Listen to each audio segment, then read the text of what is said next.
Welcome to the show where we talk about comics on the Students of S.H.I.E.L.D. We review them and stuff, and sometimes we cover news. There's not a ton of interesting news that I can think of off the top of my head.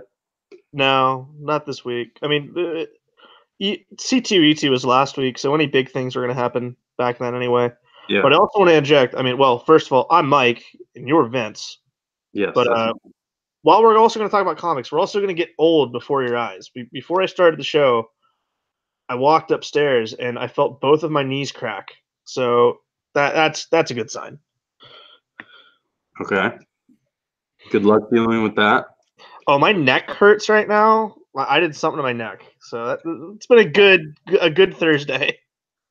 The only pain that I really experience with any consistency is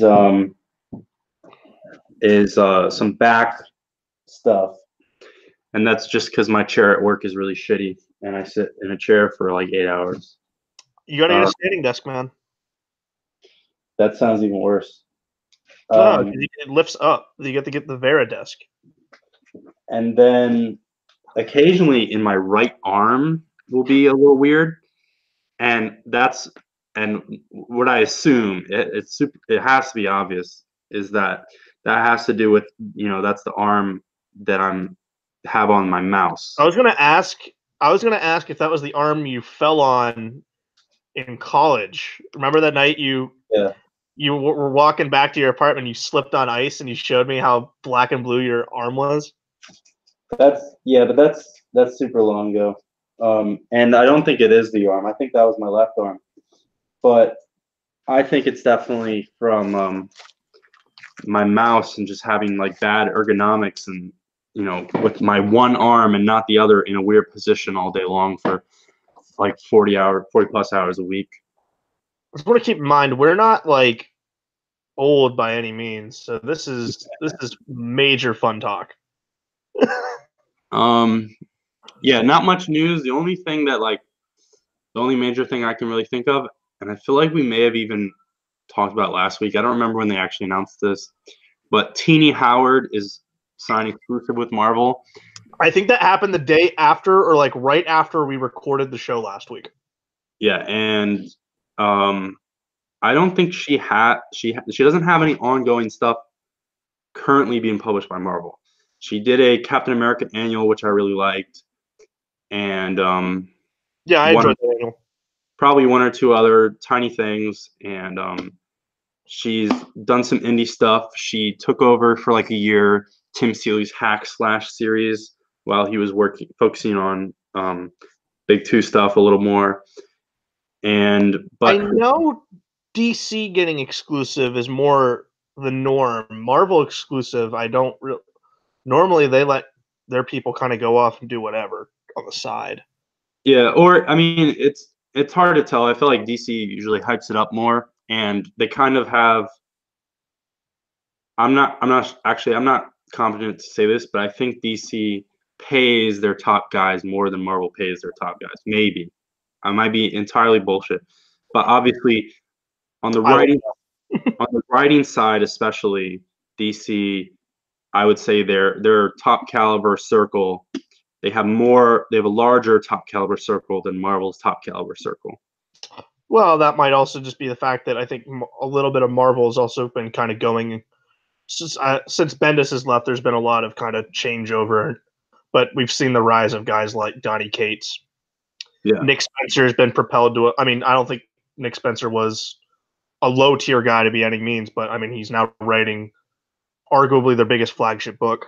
Yep. And he did helm their big event of like 2 years ago. So, but and then Jason Aaron's taken over Avengers. Marvel does a lot of exclusives with artists. Yeah. So like certain guys have been at Marvel forever, like Diodato. His exclusive. Robin's been there a long time now too. Yeah. But the big launch that they announced alongside Teenie Howard's exclusive contract is she's doing a Death's Head series, which is just you're excited for. I mean, sort of, not really, but it's sort of just because it's so insane and obscure that they're like, oh, we signed this up and coming writer to an exclusive contract, and she's coming out the gate with Death's Head. But I hope it's great.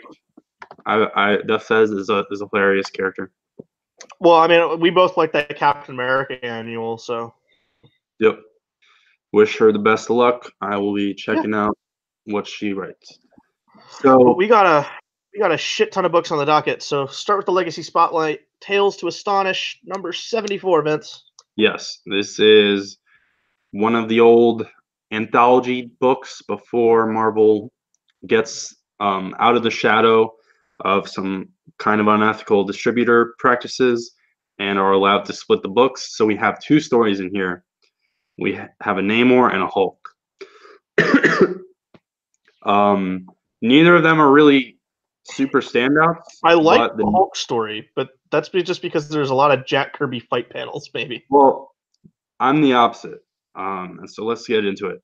So Namor here, it's Stan Lee and Adam Austin. Do you know who Adam Austin is? It's a trick question. It's a trick question because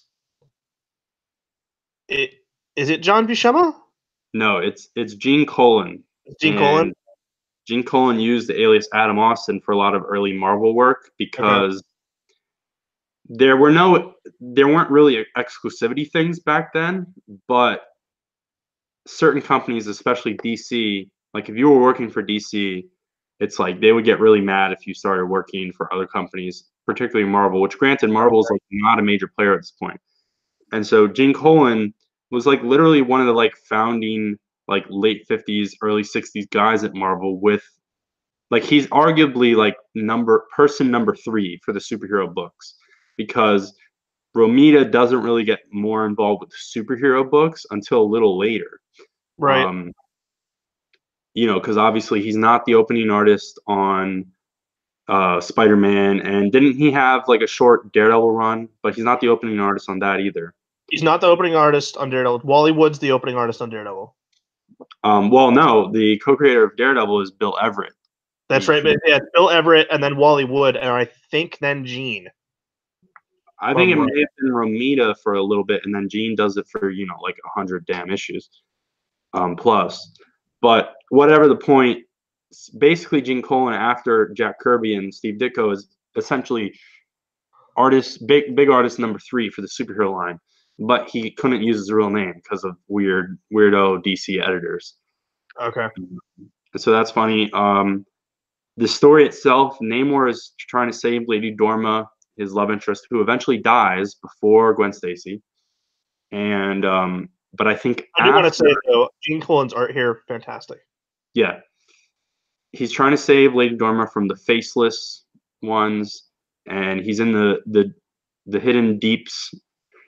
And Krang has taken over Atlantis, and he lets a tank loose on civilians, which is kind of interesting, except that it's like a stun gun, of course. But basically, we see a trope here, which is like always a thing with Namor, where the Atlanteans, like the Atlantean citizenry, are just totally useless and ineffective, and they can't do a single thing without Namor holding their hands. And where they're like, well, Krang took over, defeated all our shitty guards. Literally, no one can help us but Namor. And that's just like constantly the thing. Like, Namor leaves Atlantis for a little bit, and then someone takes over, or it's in shambles, or is entirely destroyed. It's always ridiculous. And at the end of the story, like Lady Dorma, like kind of gets like fucked up, and he kind of saves her, but she's unconscious, and he has to fight more faceless ones. And there's an old advisor dude who's gonna try and find Namor, and that leads into the next thing, and this comes out of something. So effectively, we have at least a 3-part story here, right? Which is kind of interesting for the era.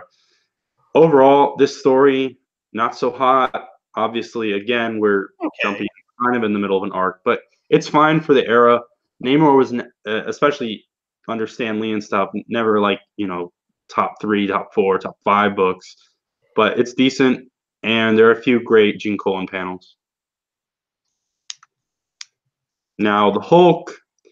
Here's the thing: is Jack Kirby does the layouts, but I was it's going to not. say, this does not look like Jack Kirby finishes when I looked at this.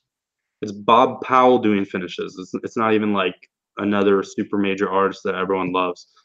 Not to diss on Bob Powell, I think he had like a lot of like acclaimed like 50s work or something that super nerds, including myself, should probably know.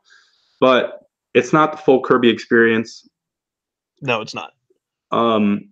Honestly, I was doing a little bit of skimming on this story as opposed to the I'm main. not going to lie, I did as well. It was very heavily wordy. Yeah, the fundamentals of the storytelling are fine because Kirby's doing the layouts, everything looks good. I can easily look at this book without reading the text and know what's going on. Yeah, the fundamentals are fine, but the actual art, the pencils from Bob Powell, they're a little weak. They're not obvious. I mean, it's impossible to live up to Kirby. But basically, my understanding is that the leader has manipulated the Hulk into stealing some bullshit from the Watcher on his home planet. But a red monster comes out of nowhere and has the exact same idea. So you get a fight between Hulk and a figure who's basically exactly the same kind of body and everything. Yeah, except the Hulk beats him. Yeah, well, of course. And this thing that the Hulk stole for the leader, which kind of it's implied that like the leader blackmailed him or something, or like there's a score that has to be settled. What I thought was interesting was how early on the leader is like a villain. Yeah. But also the Hulk just kind of doesn't give a fuck. So he's like, well, I really want to punch this dude, but I guess I'll hand this over and punch him later. Yeah. But it turns out to, again, I was not reading every single word by the end, but it's like a fishbowl that the leader puts on his head. Hulk considers punching him and breaking it. And the leader's like, you can't defeat me because I have this fishbowl on my head. And then he just passes out on the floor. And then he dies. Yeah. Well, presumed dead. And again, I wasn't following completely. I have no idea what the fuck is going on, but it's pretty damn dumb. Yeah, it's weird. So there's your legacy spotlight for this week. Yep. I'd say better art than story. Yeah, it was a fun time capsule. I would say this was definitely a more interesting and valuable time capsule than the last episode where we were reading like 1997 Spider-Man. Yeah, definitely. Well, anytime you get an old school Marvel 2-in-1, like a 2-in-1 book, I always like reading those. Yeah. So, but staying with Marvel, we're gonna do Marvel first this week. We got Amazing Spider-Man number 18 with Spencer and Ramos, and this is part 2 of Hunted. So, Vince, you didn't get around to Amazing Spider-Man this week, so let me catch you up on what you missed. We get a full backstory on what exactly these robots are. They're VR. They are indeed robots made to look like Kraven by Arcade, and they're hooked up via VR headsets to the people that Kraven has invited. So they're not physically on the battlefield, but they are controlling these hunters with the whole big game. And everything's going crazy while Spider-Man's trying to get the villains to come on his side. He's talking to the Gibbon a lot, and he almost convinces the Gibbon to so they can team up. But the Vulture swoops in and prevents that from happening because he's like, no, it's Spider-Man. How many times has he beat us? Like, it's clearly a trick. So everyone's running around. Also, the iguana dies. He gets beat. He's the basically demonstration to show that these robots can't actually kill people. Rip. And then we get a really, really good stuff with MJ. She's at home dancing. Well, Pete's out in the middle of Central Park in the middle of this giant big game hunt. And everything is great here where it shows her maturity of like how she used to go out and dance when Peter was out being Spider-Man, but now she just does it at home listening to music. And she sees I think it's an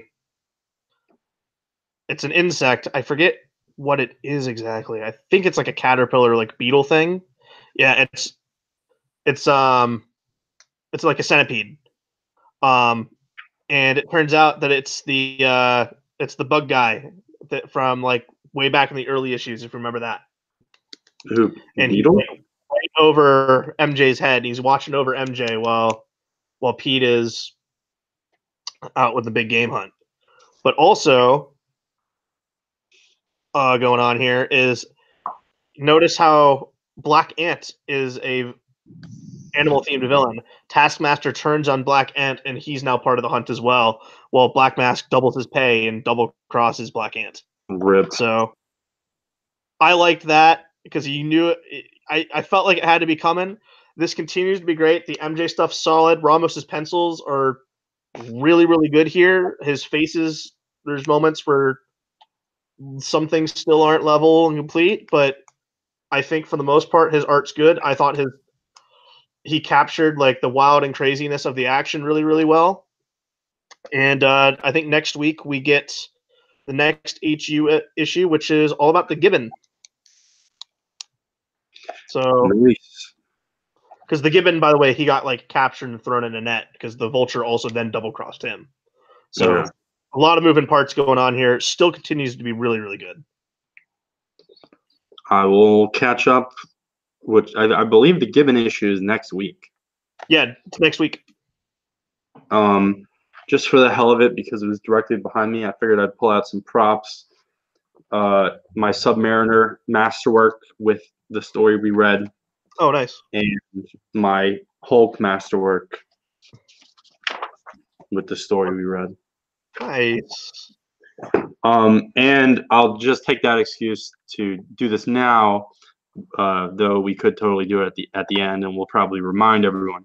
But our legacy book for next week is going to be a July 2005 DC book, and it is Hawkman Volume 4, number 40, written by Jimmy Palmiotti and Justin Gray, and drawn by Joe Bennett.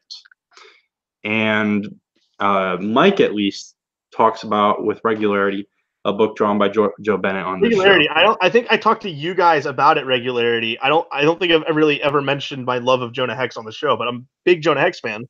Oh no. Well, I'm talking about he's the artist of Immortal Hulk. Joe Bennett? Yeah. Yeah. Which I believe you have covered on this show. Yeah, Immortal Hulk I have, yeah. I was thought you were gonna stay on the topic of Palmiotti and Gray. Now back to the new stuff. Avengers No Road Home number 7. So far we've talked about every issue of this series. As we joked, like, oh, maybe it gets bumped this week, but nope, we keep talking about it. So at the end of the last issue, Nyx and some of her children showed up in Samaria to get the gem from Conan and Scarlet Witch right as they got it. And it turns out, actually, Monica was cloaking herself, Hercules, and Vision as Nyx's twins. And so it turns out Nyx murdered her own children, which is pretty great. And Monica Rambeau, I just want to point this out because I'm the nerd to point this out. Monica Rambeau says she's had superpowers for less than a decade, which could mean literally anything.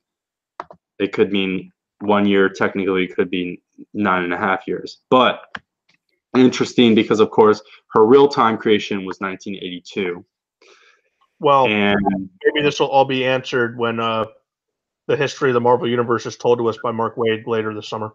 Yep. Which, did you see the previews for that? I did not see the preview, no. They put out some preview pages like super ahead of time because I think that's not even a June book; it's a July book. It is a July. And they have like 5 pages colored, and I'm digging the look so far. Obviously, without any of the letters, we have no idea what kind of writing format Waid is going with it. I'm going to be very interested in what he's doing because he's only getting 6 issues. Yeah, it looks super compressed because in the preview it looks like it starts from the very beginning. There's like some bullshit where it's like, oh, here's the Eternals, here's blah blah, like a lot of these like fundamental like founding cosmic races, and then you get either one full page or it's like half a page of a bunch of the Western characters and stuff like that, and then there's a big double page spread with the Silver Surfer. But it looks good so far. and I'm excited for that, even if I'm going to like probably have an aneurysm based on like 1 or 2 pages throughout the 6 Well, issue. it's probably going to compress everything to fit the sliding 10-year time scale. So, And so Monica thinks she has the trump card to win this battle, but nah. Nyx kind of wins for a second, and blind. Also, so Scarlet Witch still blind for a minute. well, she gets her vision back in this issue. Yeah. But yeah. But the design of blind Scarlet Witch reminds me a little bit, and it's weird because I made this comparison to a different character on one of our other shows like 2 weeks ago, and I don't even remember who I compared, who the last instance was. But in fact, it may have been Scarlet Witch. I may be repeating this, but Blind Scarlet Witch reminds me of Painkiller Jane, the Event Comics character created by Jimmy Palmiotti and Joe Quesada. Oh, I think it. Yeah, you made this comparison when it was Julia Carpenter as Madam Web. But obviously the red costume, and I guess I kind of got the like so Scarlet Witch has a red flowing blindfold, which I obviously Painkiller Jane wears like usually like red sunglasses, but then she's got all kinds of flowing stuff with these bandages, and Scarlet Witch in here also has like bandage or like wrap kind of things on her arms, just like Painkiller Jane. And so it kind of reminded me of that. And then and the interesting thing is that I believe Mark Waid, who's the writer on this Avengers series, Waid wrote the co-wrote with frequent collaborator Brian Augustin. Waid wrote the original Painkiller Jane miniseries. But also off to the side, Nightmare sends Hulk, Hawkeye, and Rocket to Euphoria, some planet out there that the Hulk wants to go to. And that's really all we see from them. We see like 2 pages. The Hulk chooses to go to Euphoria. And so there's this fight between Nyx and all these characters now who are now in Samaria. And Conan has a moment where he just smacks the shit out of Vision with an axe. And everyone's like, Conan, chill the fuck out. And he uses Belit as the excuse for essentially the misunderstanding fight. And here is the point, because I commented on this last episode where that was his reasoning for not kissing Wanda. And this is where I either admit ignorance concerning Conan as a character or argue that he might be out of character. Well, really, possibly both, because I don't know Conan that well. But maybe he has a depressed era, like after Belit dies, or they're just overdoing this for the drama. And well, I mean, Marvel has the rights back. They're free to do whatever they want with it. So the other thing is that Viz is like reciting like poetry throughout this. This is just kind of, there's no point, but it's kind of cool. I liked how Monica gives him like a healing solar energy so he can heal himself. Yeah, and the like focal point, like main like narration character of this issue is Monica, and she's still on. She's still on her whole like am I human? Like, how do I define my humanity? That kind of thing. And there's some interesting points. And she notices too late that Nyx had the shard, and she destroys it and absorbs the power. And she sees a creepy house, which we get to see, but no one else sees it. And we have no idea what the hell this is. I don't think I'm supposed to recognize it or anything. I'm guessing it doesn't directly have to do with Euphoria, where Hulk and Hawkeye and Rocket went, but I can't imagine how that won't eventually connect. Yeah. And she also is like, hey, I'm just gonna cure Scarlet Witch now. Yeah. Which kind of to a detriment, but like Scarlet Witch, it was like a remnant of Nyx detached onto her. Voyager's also thrown around again here. Who she's got to be playing a bigger part here pretty soon because she's been on the sidelines pretty much. Yeah. And then Nyx bounces, and Oikos, her only surviving child, right? Yeah. She killed her twins. Hulk snapped Hypnosis' neck, And so Oikos, this creepy lizard thing, which apparently I believe is female, reveals new powers by like summoning like a spirit version of Belit, which stabs Conan in the chest. Yep. And that's how we end the issue. And again, really solid issue. I think the last few issues I may have liked more than this, but the plot actually started moving again in this issue. Yeah. And so we have 3 more to wrap things up. And I feel like it seems like there should be more than 3, but I'm not certain where we're going. I hope we get a sequel. I hope they keep with these weekly Avengers books. I mean, it's a double-edged sword because from like I know from like the market standpoint and everything like that, it's not really the best thing. But no, it's not. They are really pulling it off on these. Yeah, they'll be 2 for 2 unless something catastrophic happens at the ending of this book, but I don't think it's going to happen. All right, Mike, what are Marvel books I did not read, including Daredevil? Well, you didn't read Daredevil and didn't read Invaders, but so our Chip Zdarsky double feature, we'll start in Daredevil number 3 with Marco Cicchetto still on art. The end of the last issue, Daredevil was shot in the shoulder, and he was bleeding out, and he's now with the new Detective Cole North, who wants to bring Daredevil in. He and Daredevil have a fight, and Daredevil's on the run in the city trying to get away. He steals a coat, and he's trying, but eventually he gets swarmed by all the police. The Kingpin's there, and he gets played. And Daredevil, thinking on his feet, he starts asking the police officers that he knows how their families are doing because the cops in Hell's Kitchen are still loyal to Daredevil. So they're going to try to give him some leeway, which I liked. With Matt trying to outsmart himself out of the situation. But he ends up having a fist fight with Cole North. Daredevil loses because his arm is completely useless and he's bleeding out. He's getting woozy.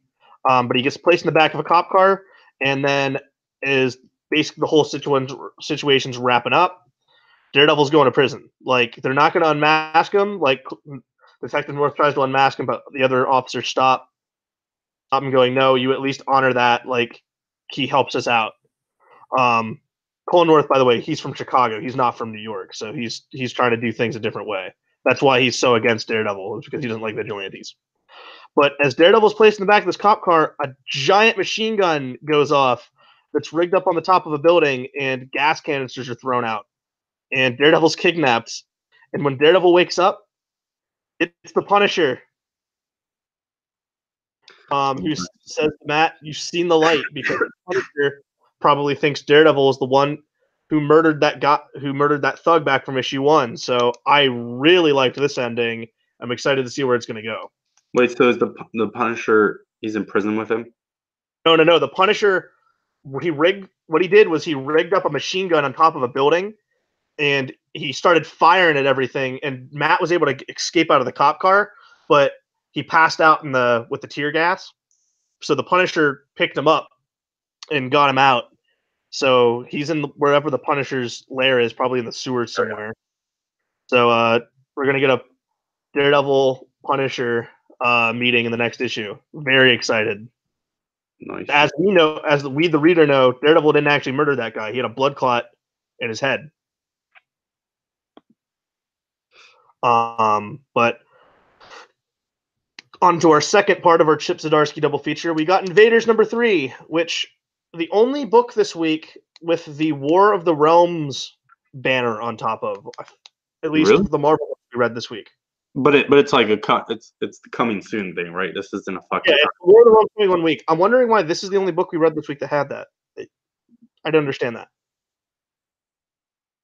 But same creative team here. No Butch Geitz art because there's no actual flashbacks like the other issues. This issue all takes place in real time. Right. We get Tony Stark yelling at Steve because everything's going to hell, because now it's kind of public knowledge that Namor's going to prepare to drop this huge bomb on the United States and basically start World War III.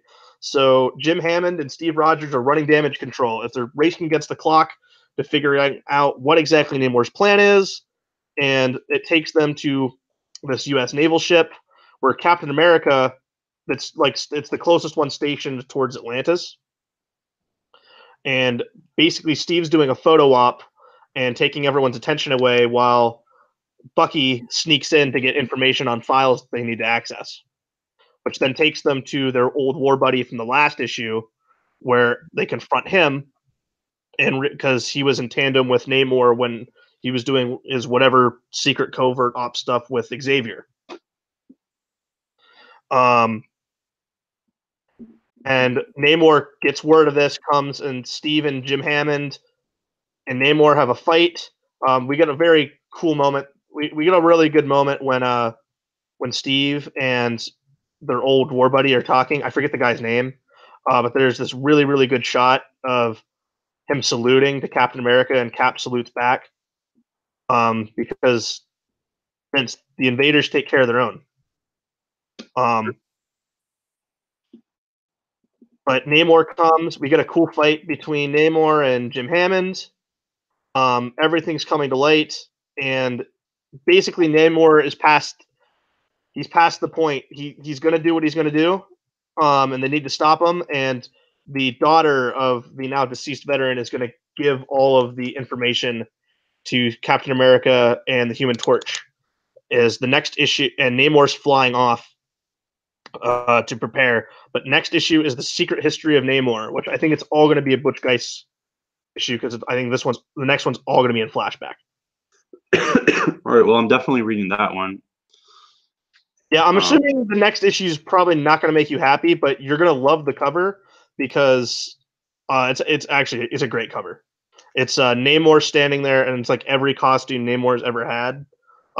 It's like a shots of him jumping out of the water. But I'm really intrigued to see how Charles Xavier kind of wraps up in all of this.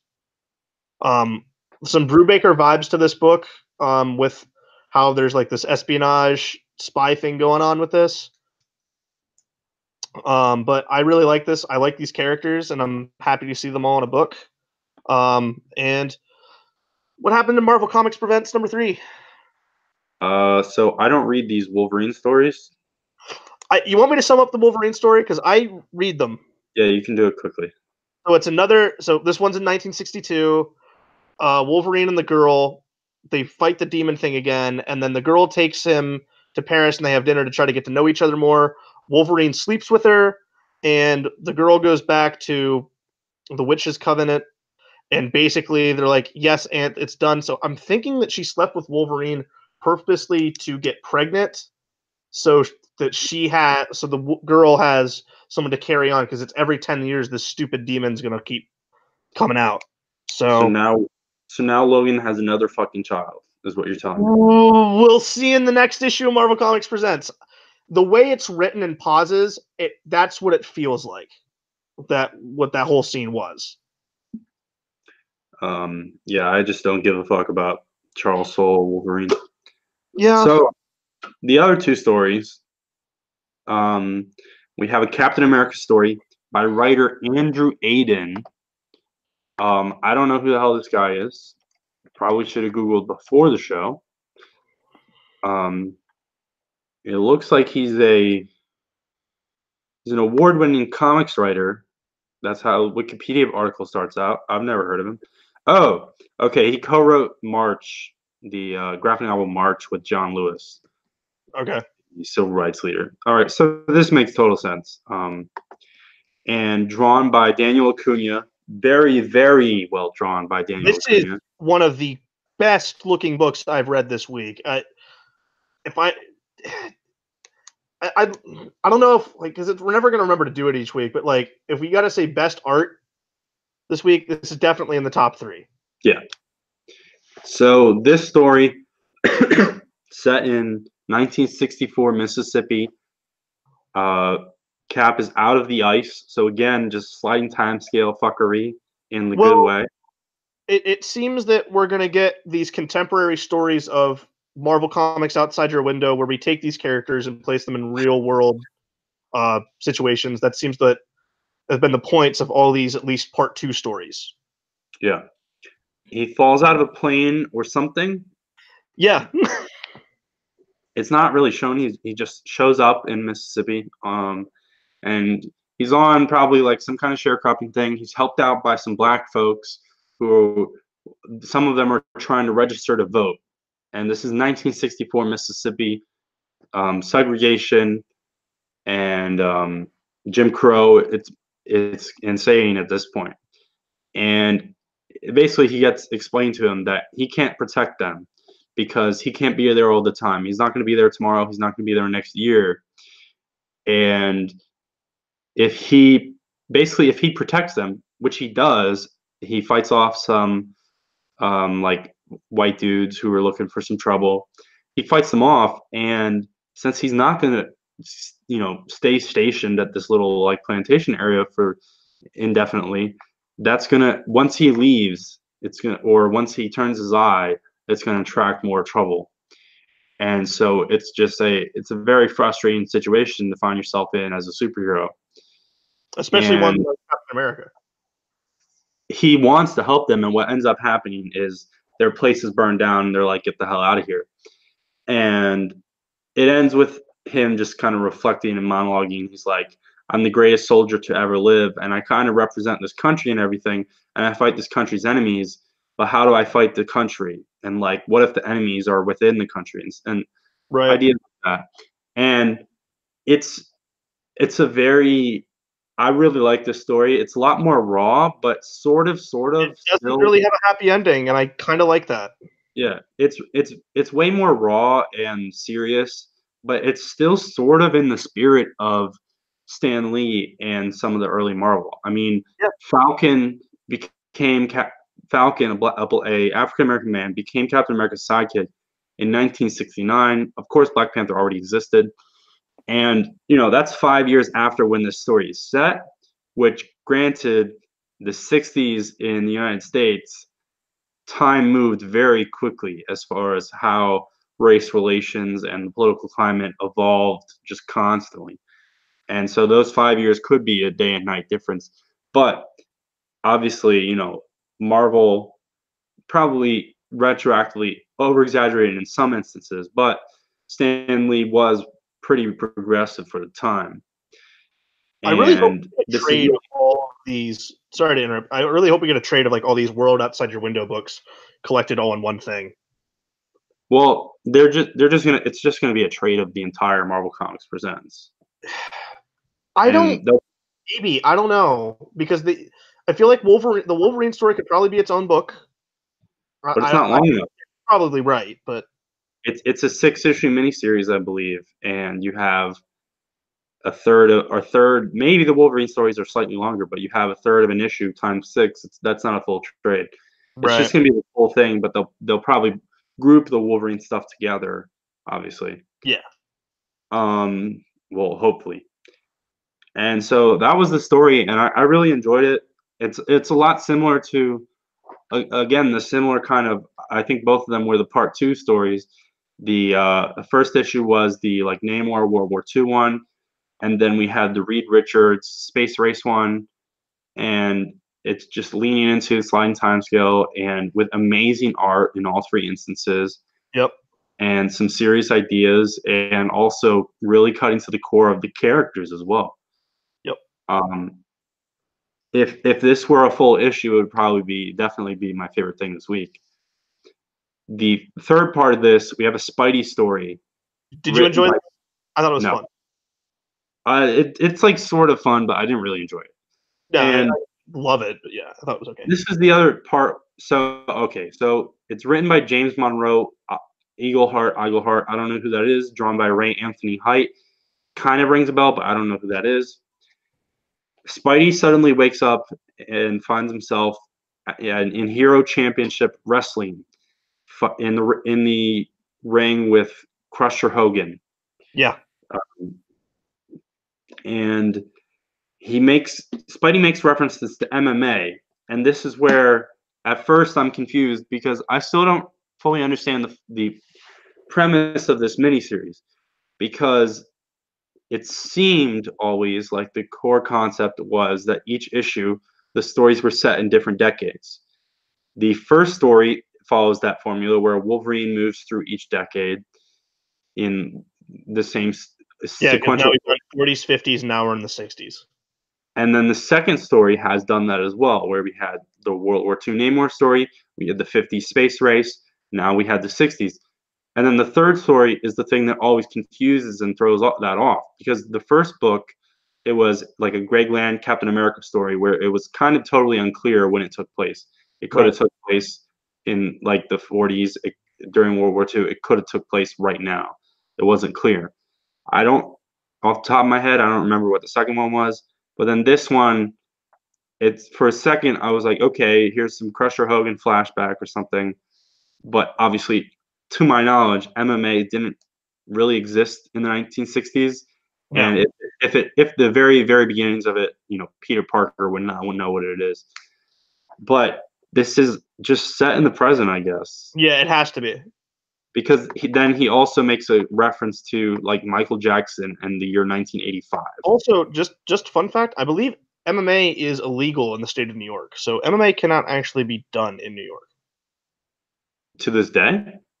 I think recently, very recently, I think it just got unthing that, but that's why all the UFC events were in Las Vegas, and like they could never, they always wanted to book MSG, but sporting licenses working where MMA was not approved in the state of New York for blood sports. So that's why I think it just got undone, or it's very close to getting undone.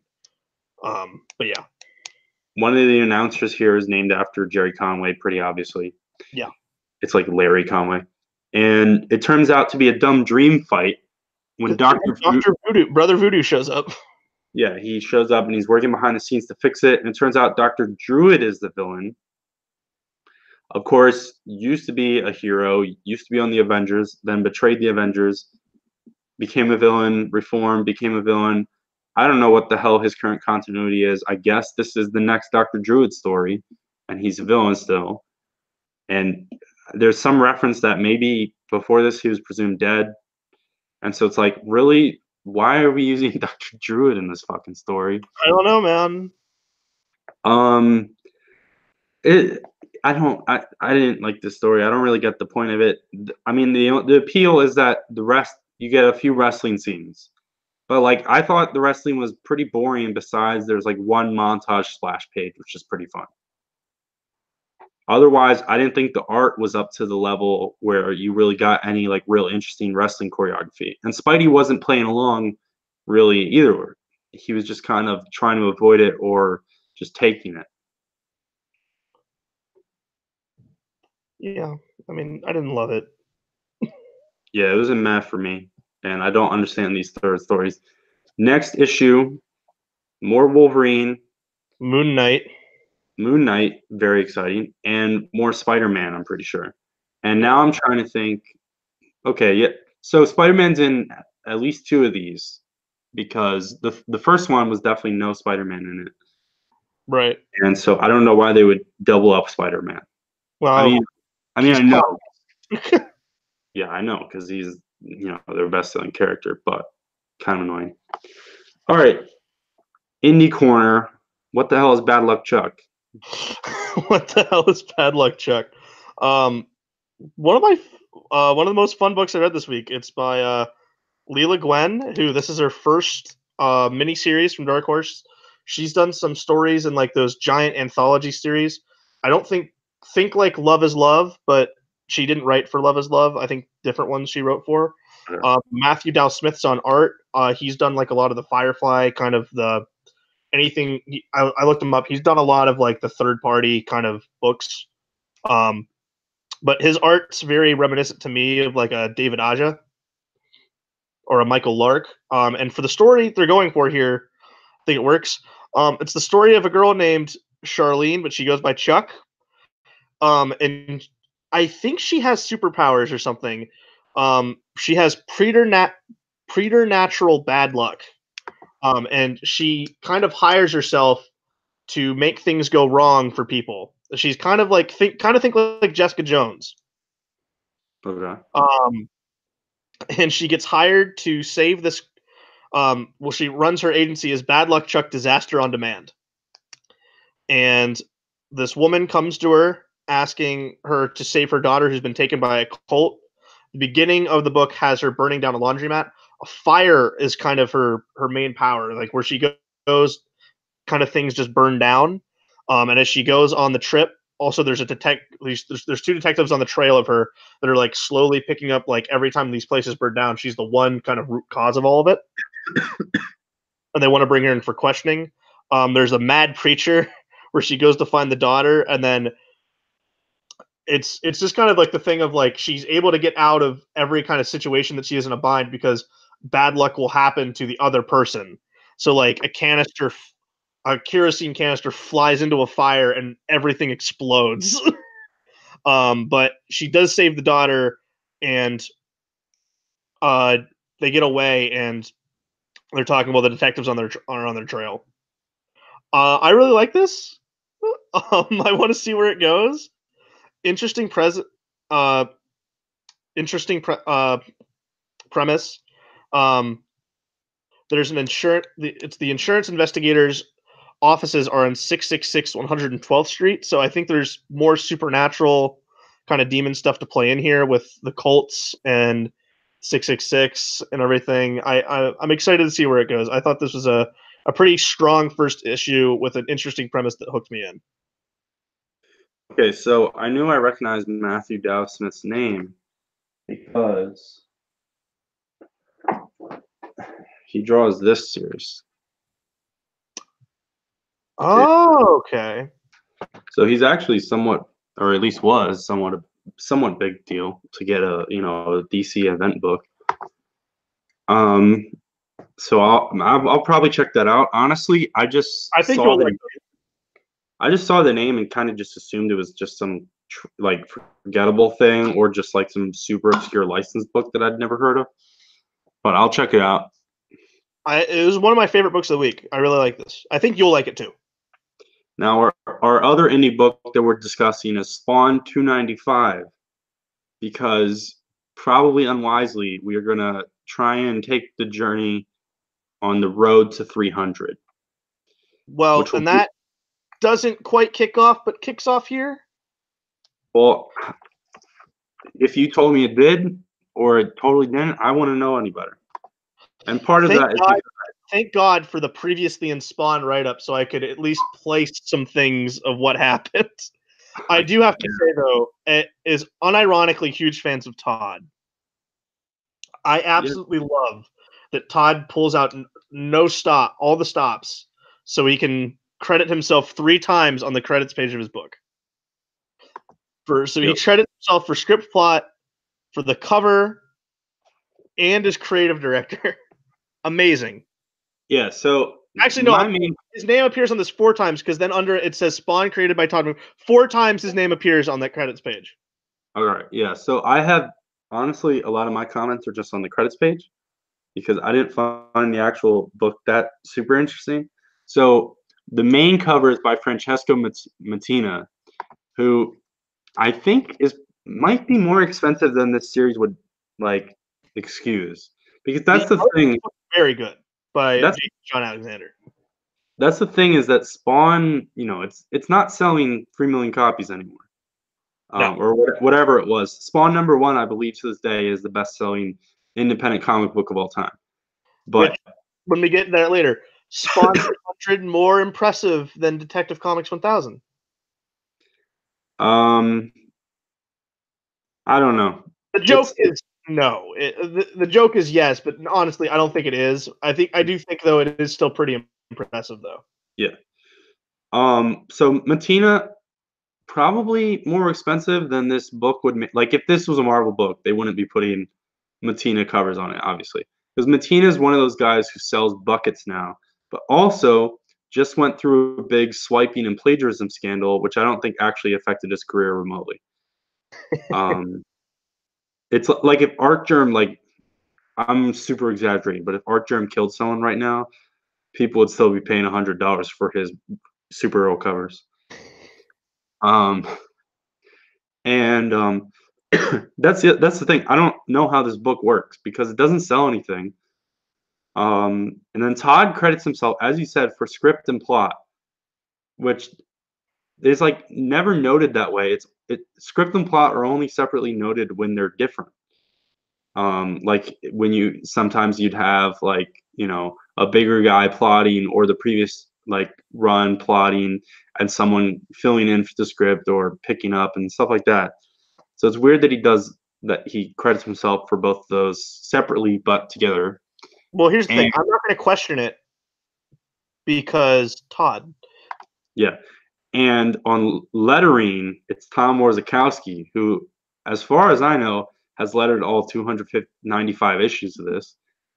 And this, he's a letterer, so I'm sure he's been doing a whole ton of stuff. But his major, most famous work before 295 issues of Spawn was pretty much the entire Chris Claremont run on X-Men. So the lettering in this issue is very good. Yeah. So Tom pulls out the best guys. The art is by Jason Sean Alexander, who he's pretty great.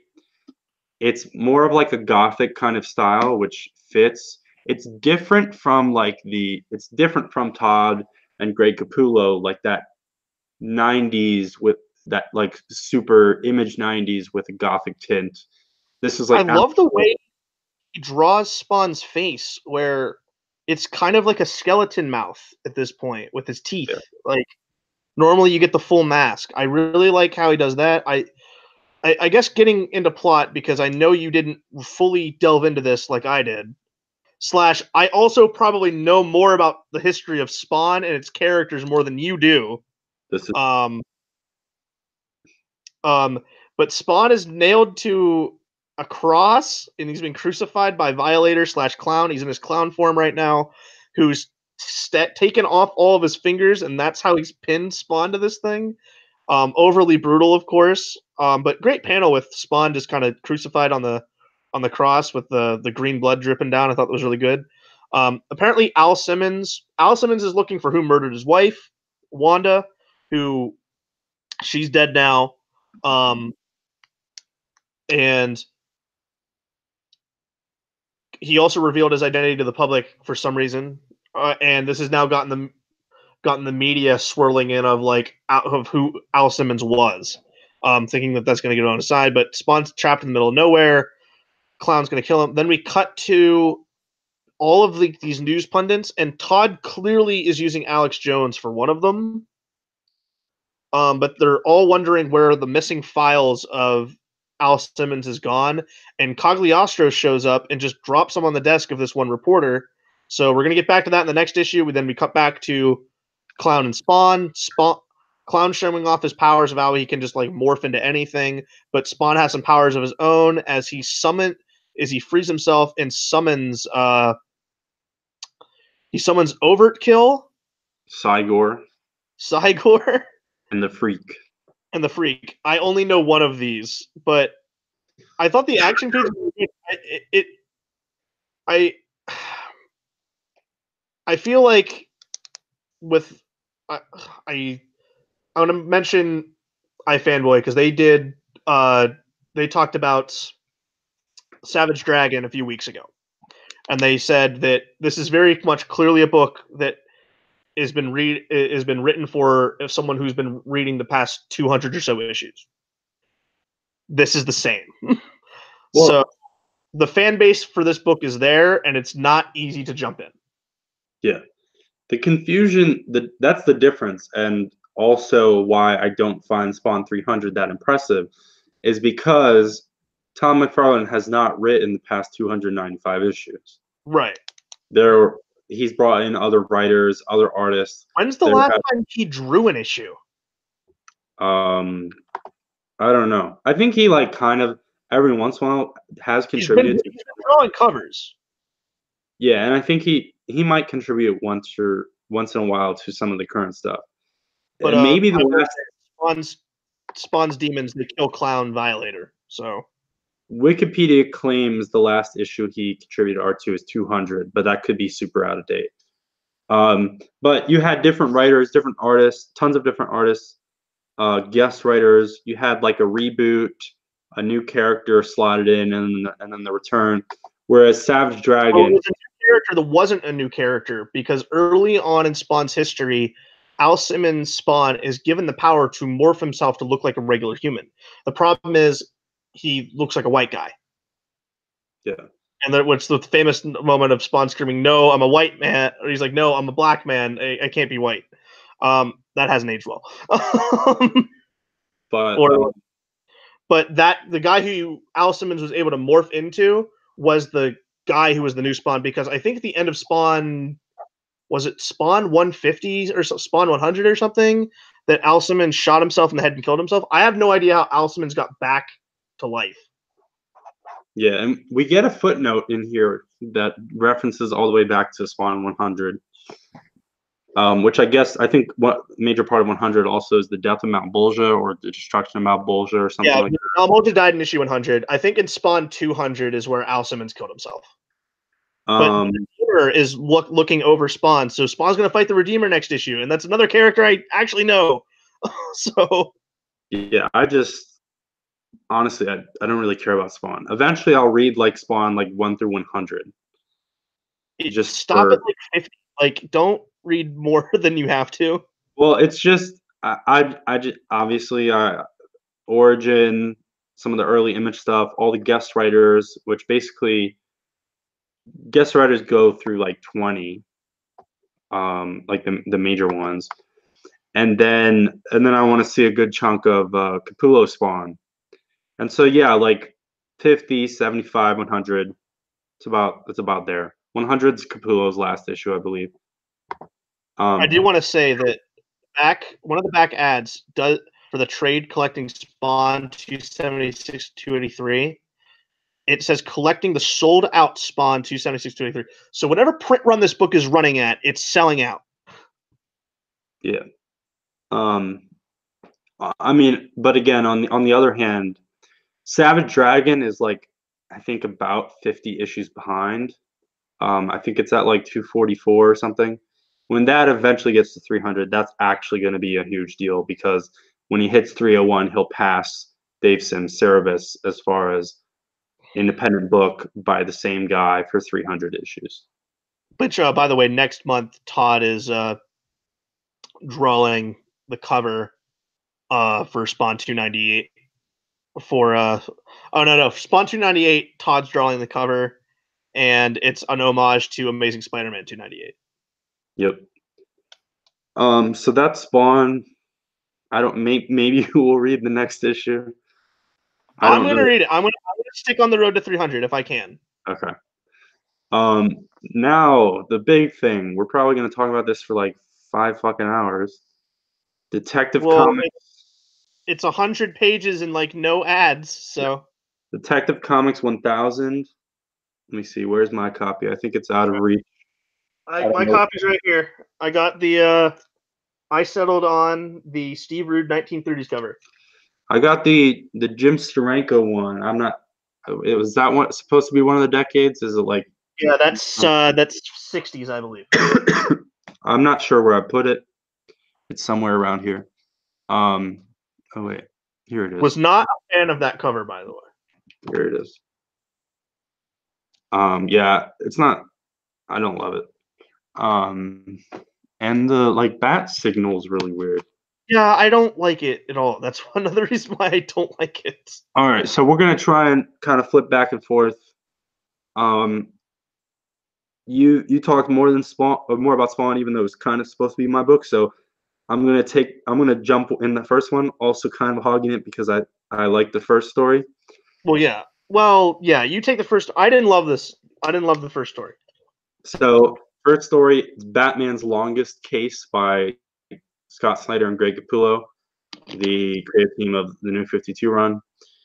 And it's a detective story about an endless path of clues which Batman has been following basically back to his first days as Batman. Yeah. And it eventually leads him to a room with other detective characters / stars of Detective Comics. Elongated Man, what is he wearing? Yes, and this includes Elongated Man, Slam Bradley, Martian Manhunter, the Hawkman and Hawkgirl, and all of those characters used to star in Detective Comics. Question, Detective Chimp, who's the girl who's standing there? Is that I think it's Sue Dibney. I think it's Sue Dibney. I thought it was Sue, but I didn't know. And all of those characters starred in Detective Comics. Detective Chimp and the Question, no relation to Detective Comics, but they're detective characters. Well, they're at least Questions at least had run-ins with Batman. Yeah, and it's the secret club / like room, and it's a library of books, and in all the books are unsolved cases of all kinds of things, cosmic and supernatural and true crime and everything like that. Yeah. And like if you think too hard, the central premise is kind of dumb. Like Batman asks, like, why am I now? Yeah, Why am I now? Hard, but that's kind of the reason why one of the reasons I didn't like it. Like, why am I now cracking the case? Like, how is Hawkman in this room before I am? How is Question in that room before Batman? Yeah, but you just have to. It's just like, all right, just accept that because it sets up the cool moment, and I really like this story. It's really just art was great. It's just a cool moment, and now, Mike, jump us into the next story, which I don't like this one. Yeah, I thought this was okay. This is the Kevin Smith story. Jim Lee drew it. It's an 8-page story. I think I'm going to focus on art first. I think Jim Lee has finally learned how to draw a good Joker. I guess it's not as bad as it was in Hush. Night and day look now. But Batman, dressed as Matches Malone, goes to the shady back alley dealer who deals on all like these Gotham crime, Gotham, like all these gadgets from Gotham villains. But he also has famous guns. And Matches Malone goes there to buy the gun that killed Batman's parents. Well, the gun that killed the Waynes. Yeah, the gun that killed Batman's parents. Yeah, I know, but obviously the vendor doesn't know that. Yeah, but we know that. Yeah. Did you like that we got a shot of onomatopoeia? Kev snuck onomatopoeia in here. Yep. Because no one else can use that villain other than Kevin. Yeah, so it's intercut with Batman fighting every other villain. And Jim Lee draws the Neil Adams suit, and oh my god, does it look great! I love Jim Lee when he draws the yellow owl. It looks great, but in almost every single scene, there's an emphasis on Batman having body armor under the spandex. Yes, and this is the part where you yell and complain about it, and I'm like, it's fine when it's not like always out there. Like, not everything's padded on him. I'm fine with the chest being padded. It was padded, and that first started in Miller with Dark Knight Returns, and it worked out there fine. Yeah, Batman takes the gun and he melts it down, and he makes it like the next chess piece for his suit. So the gun that killed his parents is now protecting him. I thought this was okay. It's really clever, but I kind of hate it because like it's like this big, like a square shape, and the way he inserts it, like again, it's that big, so it doesn't even actually cover like his heart, which is the dumb like poetic line that Kevin Smith uses at the end. And so it's like it's clever. Same thing you said the first. Don't think too hard about it. Well, yeah, but the don't think too hard is just don't give him body armor. But the Jim Lee art, it's just fine to me. It's better than the cover. Yeah.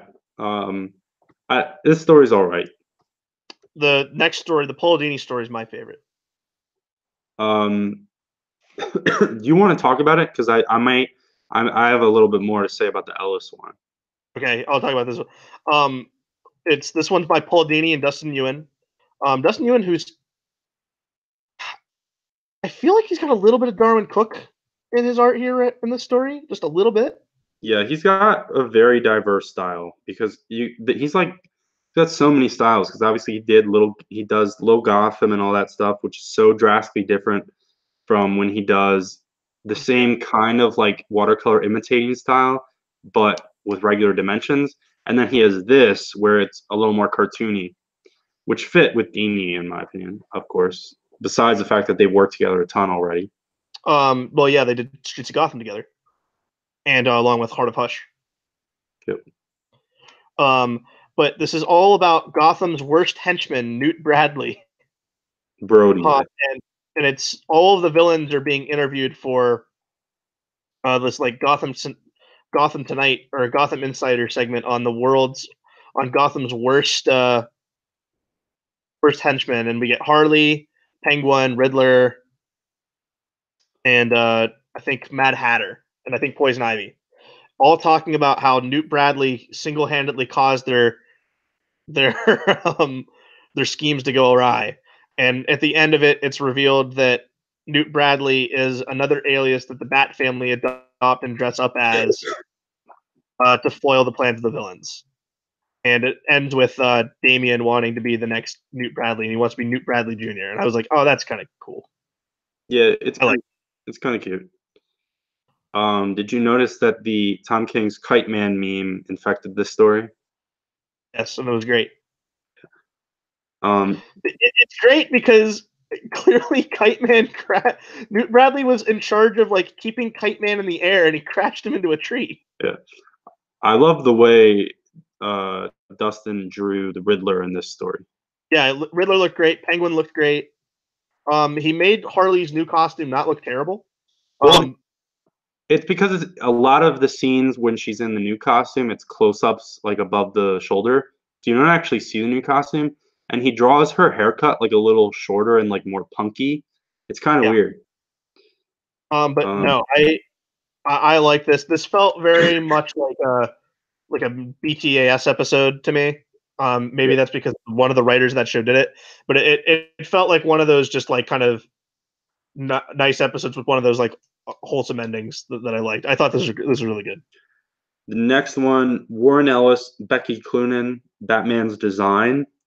And just as a side note, I believe Becky Cloonan did like 1 or 2 issues of New 52 run. And the like PR hype for that was that allegedly Becky Cloonan was the first woman to draw an issue of an ongoing Batman series. Wow. Which I found really weird at the time, and like was Evan Grayson the first woman to write a Batman ongoing series? She's I think the credit for her is like the first woman to like launch a series. Okay. Because I think like Louise Simonson did like 1 or 2 one-off issues in like the 80s and 90s and stuff. I'm not sure who else. But when I heard about Cloonan, I was like, that's insane that, that's past 2011. So I always tried to go back and find a counter example, but I don't know that there is one. Well, her pencils look great in this story, by the way. Yeah, her art's really good, and it's helped a lot by the colors, some cool coloring.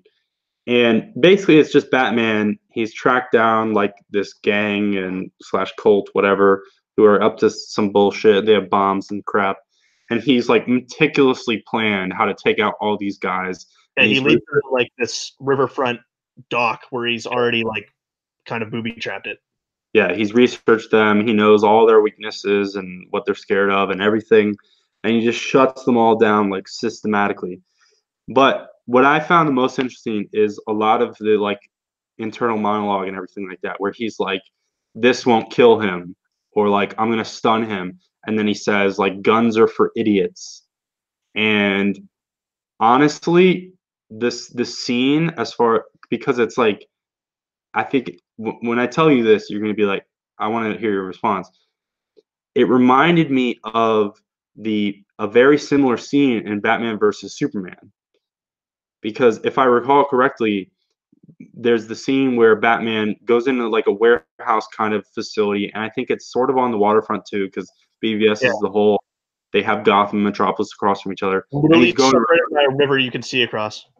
Yeah, and in BVS, he's going around beating the shit out of everyone, and that's the scene where like he like uses grappler to like kick someone into a box or vice versa or He whatever. uses the grapple gun to launch a box across the room, and it hits a guy in the head, breaks his neck, and splatters blood across the wall, and also takes a grenade that someone throws at him and throws it at two other guys, killing them. He murders everyone. Oh, he also takes a guy's head and slams it on that same crate he used to throw at a guy, and it also breaks his neck. And then I believe kind of the finale of that scene / next scene is where he saves Martha. He saves Martha by killing what was supposed to be KG Beast in that movie, which I still don't know how the hell that works. Yeah, because KG Beast has a flamethrower, and then he takes a light machine gun. he like and shoots the flame tank on it, and kills the guy. This Ellis story reminded me a lot of that. And in fact, there were even like 1 or 2 panels where even the action was somewhat reminiscent. But the internal monologue and where the story is going out of its way to explain, I'm not killing these people. He's going to be knocked out. Yeah. Like, yeah, this one guy, he's going to have really bad hospital bills, but he's going to be fine. He's going to live to see it. And talking about how guns are stupid, and where you're getting this badass, super competent Batman, but while sticking to the character. And that was really just the appeal of the story for me, is that, Ellis isn't really saying anything besides just underlining the like core ideals of Batman in the story, like how he's the master planner, he doesn't kill people, he hates guns, and he gets the job done. And he ends up the final guy, the leader of the group, he just intimidates him. Yeah, with kind of a knocks him down. He doesn't even knock him. Yeah, kind of a nihilist like lecture with like 3 sentences, and the guy just gives up. And I really love this. The Cloonan art, I wasn't obsessed with it, but it's really slick. Does all the action well. The coloring's great, and that weird parallel with BVS really stood out to me. I think it might even stand out more with Zack Snyder having his comments earlier this week too. Yeah, well, yeah, that made it fresh in my mind. Yeah, I'll never forget how the fact this is off on a tangent on an already long show, but screw it at this point. I'll never forget when he sat down and gave this interview. He said, "Oh, we filmed that scene from Dark Knight Returns today where Batman takes a gun and shoots someone in the face." You and I have both read that book. That doesn't happen in that book. It's actually the book where Batman takes a gun and breaks it over his knee and said, "This is the weapon of the enemy. We do not need it, and we will not use it." So the clear disconnect between that book and Zack Snyder. But the next story was maybe my favorite Batman writer is Dennis O'Neil. Well, no, Grant Morrison is my favorite, but Dennis O'Neil is a master with Steve Epting, and we get a Crime Alley story with Leslie Tompkins, where Batman saves Leslie Tompkins, and I didn't love this story because I don't like Leslie Tompkins with her approach of Batman's too brutal. Yeah, I didn't really like this story. It's a different story from what I've seen of O'Neil too. But Leslie Tompkins is meeting with Batman, and these thug kids show up, and Batman like kind of overly brutally just kind of slaps him around, and Leslie yells out Bruce no, and like them right in the middle of all of it. So like Batman's identity is exposed in this story, but Leslie feels sorry for Batman because he's too brutal. I thought this was a mess story, but the art by Steve Epting was great. Yeah, it's like the ending, like kind of twist in the writing is a little clever.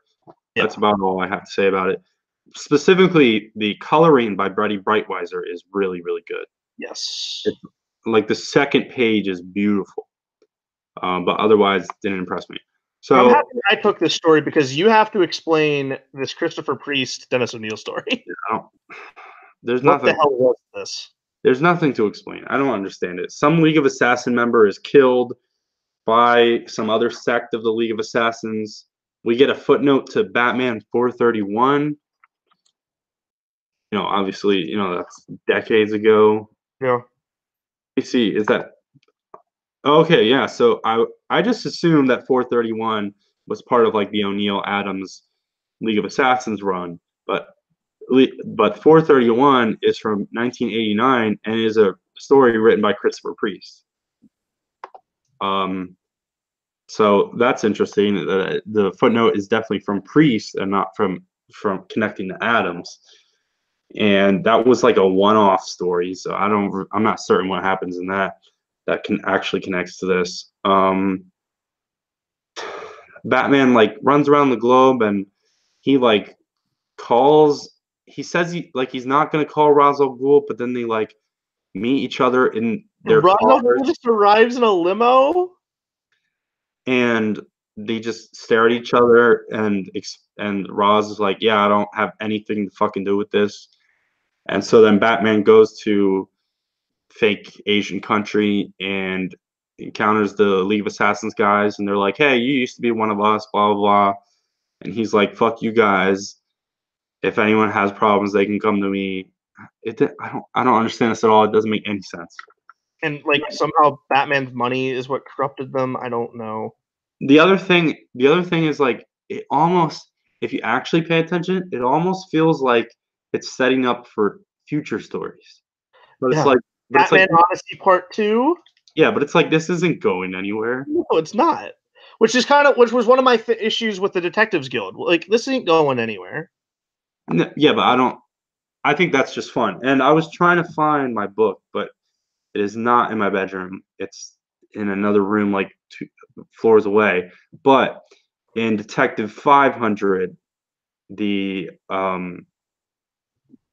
not the primary story, but the cover for Detective 500 has like all the other detective stars through the years. It's a really cool wraparound cover. And also, I want to say Detective like 472 or 572 or whatever was technically the 50th anniversary of Detective Comics. Yeah. That was the story where Batman, Slam Bradley, I think Detective Chimp was involved, and maybe one or two other characters. They meet Sherlock Holmes, and it's like a big detective story that they solve together. Yep. You want to talk about these Marvel hacks? I'm just kidding. I'm disappointed in Alex Maleev because even if this story's in no man's land, his Batman has never looked good, in my opinion. The rest of the story looks very good. But in particular, his Batman has never looked good to me, which is horribly upsetting because I love Alex Maleev. But Brian Michael Bendis and Alex Maleev, an all-star team, we get a story in the future of the Penguin confronting old man Bruce Wayne.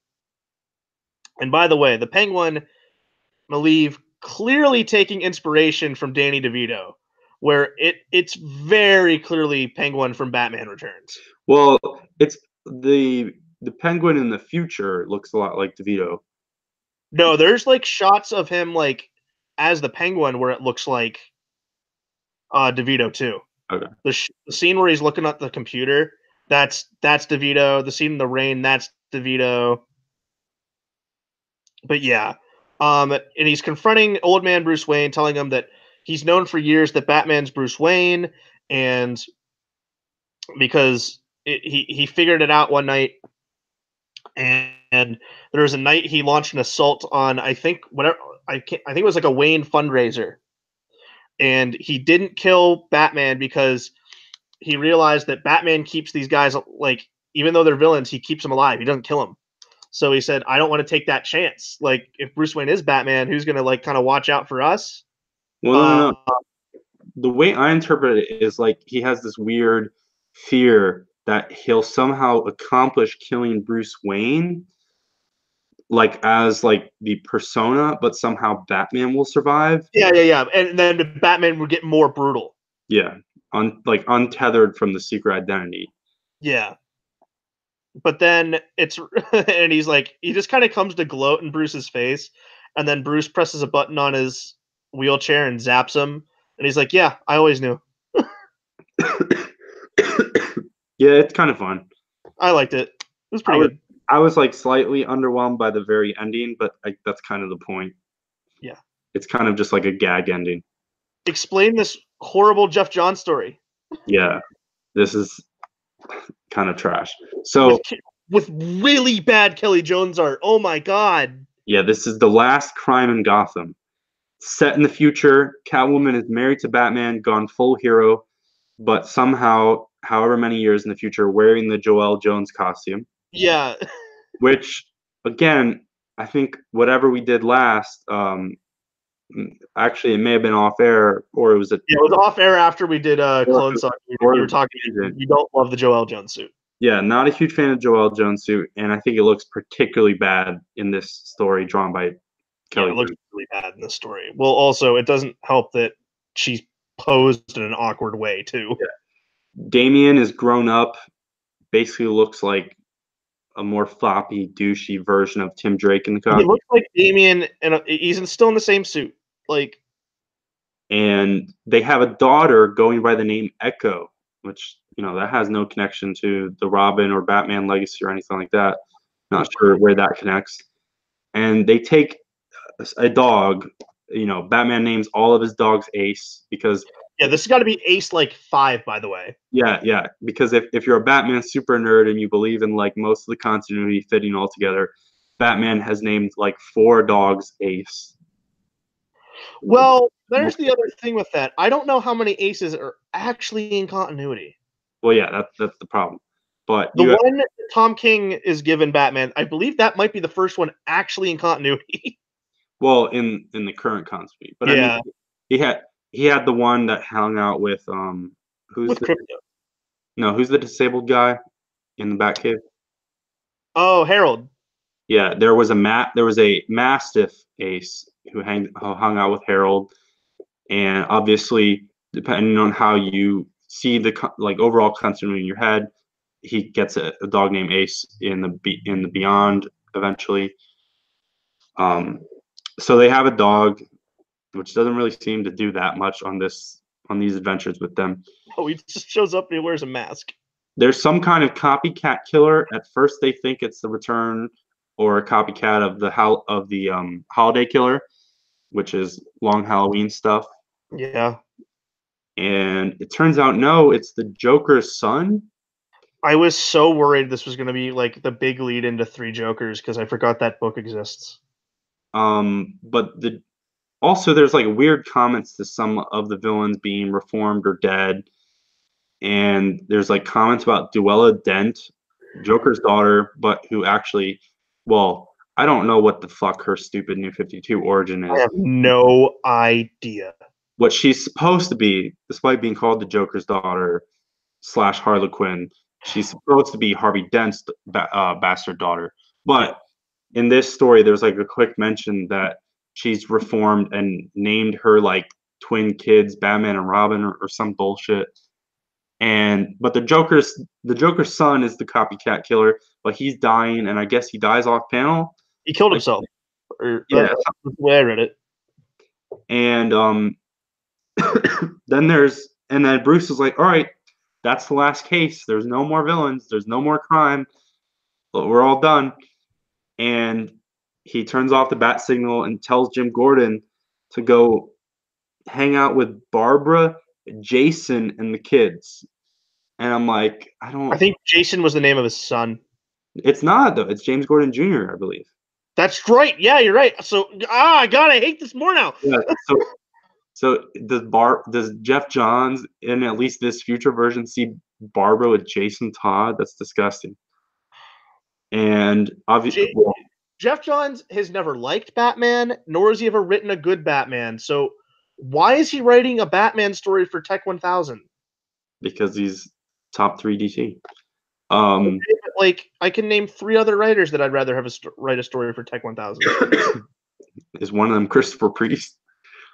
No, but I'd rather have Christopher Priest write a story than Jeff Johns. Where was Um, Jeff Dixon? Where was Doug Munch? Where was Devin Grayson? but it's all bullshit because the way I interpret it, I think this is obvious, and I think this is the point, is that this was all a wish that Bruce is making on his birthday as he blows out the candles by him, like as he's just in front of a cake in the I'm Batcave by so himself with Alfred. yeah. And it's like, all right, okay, you want the crime to be done, hang up as Batman, you want a happy family with Catwoman. But so does Bruce want Barbara with Jason? That's really weird. It's really, Maybe he's like an old father who like confuses his kids' names.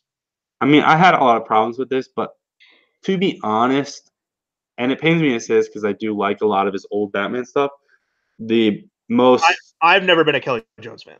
yeah, the most sticking point negative part of this for me was the Kelly Jones art. Yeah, it was really bad. His Swamp Thing story that was in the winter special looked better than this. Yeah. And that story wasn't even finished. That was like rough. All Those right. were rough. How about I double up and talk about the next one, and you can talk about the savior of DC, Tom King. I have to talk about Heroes in Crisis? No, King's. I'm joking. All right, so the next one, James Tinian on writing and art by Alvaro Martinez Bueno, who does not ring a bell to me. And this story is called The Precedent. Looked great though. Yeah, it's pretty great. He's got a nice it looked like very realistic. So my favorite splash page of the week was in this story. It looked very realistic in certain scenes, like the opening scene where they're in Wayne Manor. It reminded me a lot of some of the Wayne Manor scenes that I believe Mitch Gerrits did. Yeah, it reminded me a lot of. I thought this was going to be the Tom King story because it looked so much like Tom King's Batman.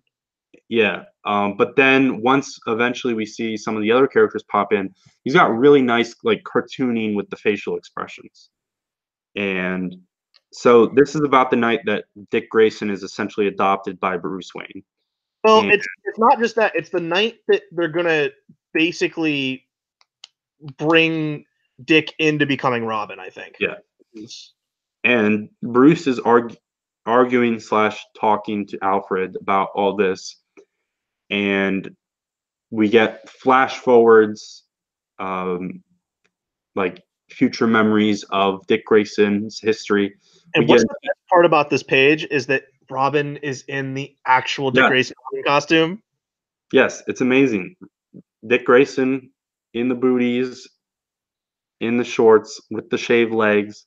We get the Teen Titans montage, him kissing Starfire, and basically Alfred's kind of conclusion is that Dick Grayson slash Robin, whatever the concept they go with, could make Batman slash Bruce Wayne better, and he could be better. And obviously that ties in with the whole concept better than Batman, which has been used in Tim Seeley's run and in some of the stuff when Dick became Batman and stuff like that. And the idea that also, and a lot of the comparison that people make, is that Nightwing is basically Batman, but like a version where he had proper mentors, and he's a hero forged in the light. Yeah, which I liked that too. I'm also a big. This kind of a little bit leans into like Batman should always kind of have a Robin.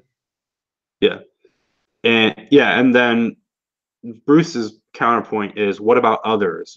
When we run across another like fucked up orphan kid, but who has promising and optimism, what do we do then? There's going to be another one.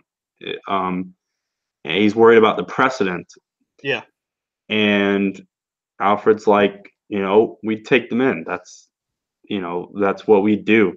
Yeah. And then it turns out Dick's been here the whole time. It's like somehow sneaking. He sneaks and swings on the chandelier and plops down on the chair. Yeah. And his comeback is, I'm not the precedent, you're the precedent. So you're the symbol that everyone will aspire to. And this is the point where, because this is, it's supposed to be like a 12-year-old Dick Grayson, or however in your head canon, how old he is.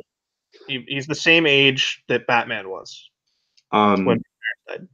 Yeah, and so the artist really gets, like, he draws Dick Grayson pretty effectively as a kid.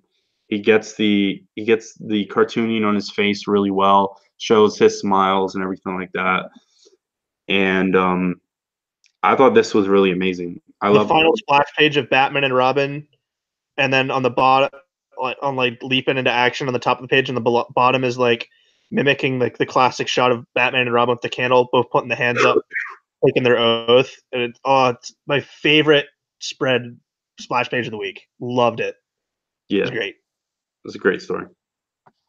The next is the Tom King story, which you get two artists on this. You get Tony Daniel and Joelle Jones. Joelle Jones drawing the parts with Bruce in the graveyard. Tony Daniel drawing the stuff with the Bat family on the roof. I liked this story. It's all of the Bat family are meeting on top of this roof, and they're all wondering why they're there. And they're like Jason thinks he's getting kicked out of the Bat family. And Damian's making jokes with Dick.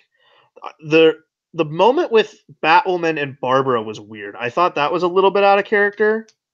But who cares? It's Detective 1000. Well, we'll get to this. We'll get to this later, but I don't really think Tom King knows how to write Barbara Gordon. Yeah, but intersected with all this is Bruce going to the grave of his parents, presumably on the anniversary of his parents' death. But Batman finally shows up, and he sticks a batarang in a wall, and they all take a picture. They take a family photo. It's a family selfie. Yeah. And then he lays it at the grave of his parents. Presumably, I think, and he smiles, I think, to show to his parents that he's made a family. I like that. Yeah, it like there's not really much to say. It's very simple. There's just a lot of dialogue of it comes off pretty dumb, but it's also cute. Yeah. It strikes the balance of like edgy Batman, because Bruce doesn't say a single line in this, but then everyone lines up for the photo. No, he says smile. He says cheese. That's it. Yeah. And we get, besides the Batgirl Batwoman interaction, all the other pairings are clever. You had, obviously, Dick and Damian have a relationship. Jason and Duke are kind of the odd ones out because no one really cares about them. Tim's there. He don't even talk. Steph is like, "Hey Tim, you want to make out right now for no reason?" Yeah. And I was like, that's weird. And Helena and Cass, they're just the chill, quiet ones. And Catwoman and Ace are both animals, which is kind of dumb. But like, that's the last pairing because there's not more actual characters. So Ace barks and Selena does a fake meow. Yeah. And then we get some pinups here. We get Mikhail Janin, we get a Jason Fabok, and then Amanda Connor one. Yeah, so Janin is literally just doing like a rejected. Honestly, it could be a rejected jokes, War of Jokes and Riddles cover. Yeah, it could have been because Riddler and Joker are both on it. Fabok does the gimmick of let's put every member of the Bat family and a ton of every villain on the cover in one image, and I think it kind of looks like trash because it looks kind of lazy. Copying going on there. Yeah, it's just characters in front of a meaningless background. I think Connors is a really cool concept. Yeah, Connors is cool. It's Bruce sitting on a gargoyle with the spirits of his parents looking over him. Yeah. And then into our final story with Pete Tomasi and is it Gleason? No, it's Doug Mankey. Yeah, Doug Mankey. Well, I always want to say Gleason because they worked together so long. But no, it's our introduction to Batman's newest villain, Arkham Knights. and he's talking all about how Batman is the opposite of everything people thinks he is, and he's gonna prove it to everyone. He did you? I'm What did you excited. I'm really? excited. I thought this was kind of dumb. He comes off like an edgelord, and Yeah, he it's a does. pretty. It's different, but it's a very very similar premise to Bane. That's Yeah, what it kind of comes off as. It's but definitely not Jason, which is good. yeah, I think the speculation is I think this is going to be Henry Descartes' kid.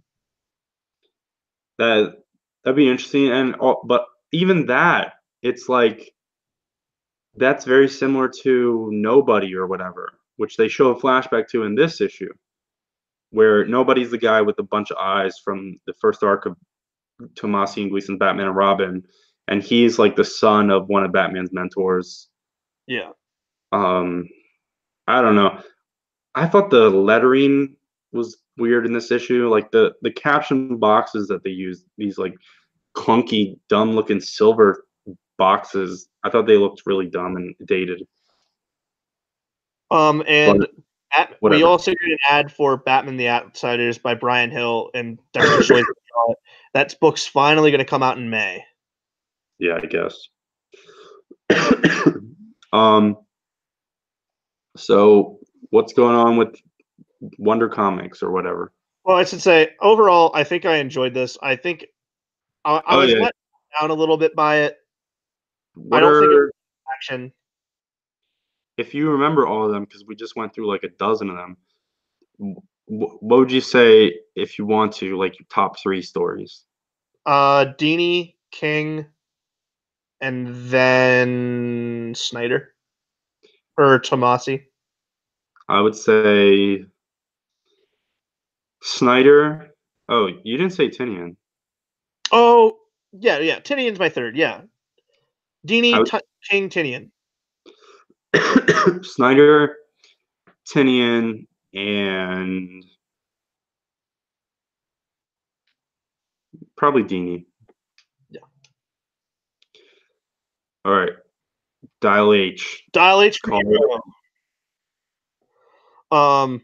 We have the original Ben 10, as some would say. I mean, yeah, the original. I guess that is true. Um, our new protagonist, his name's Miguel. Um, and he starts by writing a letter to Superman. Because he was saved by Superman as a kid, and he kind of looks up to him, and he wants to be a hero as well. But he's also kind of addicted to being a daredevil. He did like try to do a flip off the backboard as a kid, and it slammed his head, and Superman saved him, and like took him to the hospital. But ever since he wants the thrill of adventure, so he's like addicted to kind of like these extreme sports like skateboarding or like jumping rock climbing, jumping off high speeds and stuff. But his parents have died, and now he works out of the Mayo truck of his uncle, where it's Mayo everything. It's disgusting. It's just horribly disgusting. Um, he this girl is coaxing him to come out and kind of run away. And he's going to do this giant jump, and he goes on it, but horribly undershoots it as the ramp is more. But the He fucking dies. yeah, well, he's going to die, Vince. But that's until the phone comes to him and he dials H for hero, and we get this cool moment of he's transported into a phone booth, and he's like, "Wow, that's just like Superman." But also we get a shot of the dial going around the entire DC universe as they feel it like being clicked on again, which I thought was cool. But Miguel dials H for hero, and he becomes Monster Truck, and the art changes, and it's like this over the top '90s style, and it's awesome.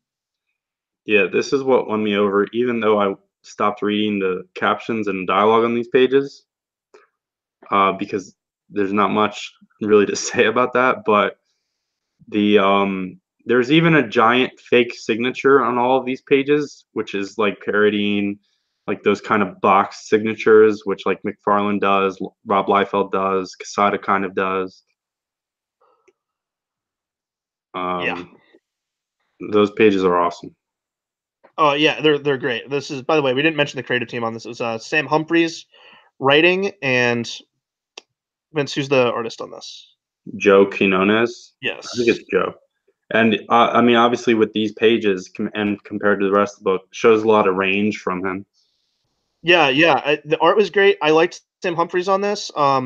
His friend steals the Mayo truck and he grabs in it because the cops are looking for him now because all of this destruction was caused when he turned into Monster Truck. And the hero dial is talking to him. He's like, "Hey, stick with me, and we're gonna figure this out." But the Thunderbolt Club is also after him. So I love this. I can't wait to see where it goes. I hope we get a team up with Superman. That'd be cool. So yeah. This is Yeah. great.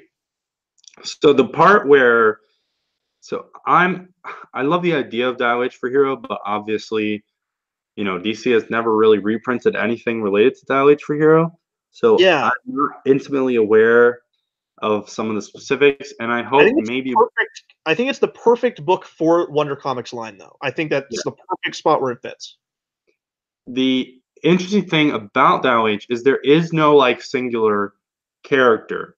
I mean, No, the original Dial H was connected to a kid named Robbie Reed, and when Miguel dials H, and you see a bunch of DCU characters like alerted, like may, maybe it's going to land on them or whatever.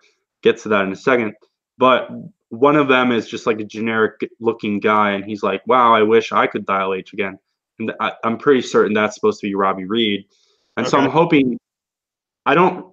I don't really expect it to, and I'm not going to be super disappointed if it doesn't. But I'm hoping this actually does eventually slightly connect to other Dial H stuff. You think this is going to Um, connect to that New 52 book? Probably not, because that's a whole different thing. That's almost like Yeah. Vertigo inspired.